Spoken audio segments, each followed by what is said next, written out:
Perkenalkan, nama saya Francisca Talendoan. Saya dari kelas A3. Saya mahasiswa dari Fakultas Keperawatan dari Universitas Pembangunan Indonesia.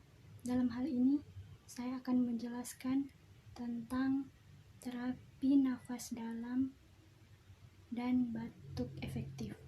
Nafas dalam adalah bernafas dengan perlahan dan menggunakan diafragma sehingga memungkinkan abdomen terangkat perlahan dan dada mengembang penuh. Teknik latihan pernapasan untuk paru-paru. Orang-orang yang memiliki masalah dengan paru-parunya berisiko mengalami penurunan fungsi paru-paru.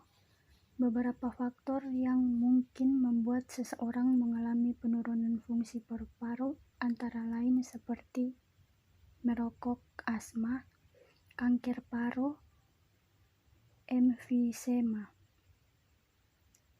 1. Latihan pernapasan diafragma. Latihan pernapasan ini melibatkan diafragma dan bagian perut. Pada pernapasan ini, udara yang masuk akan membuat bagian perut terisi penuh sehingga mengembang, sedangkan dada tidak bergerak banyak. Berikut adalah langkah-langkah teknik pernapasan. Duduk santai sambil bersandar.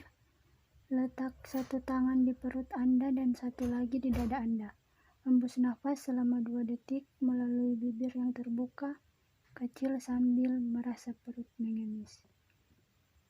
Batuk efektif adalah suatu metode batuk dengan benar di mana dapat menggunakan energi untuk batuk dengan seefektif mungkin sehingga tidak mudah lelah dalam mengeluarkan dahak secara maksimal.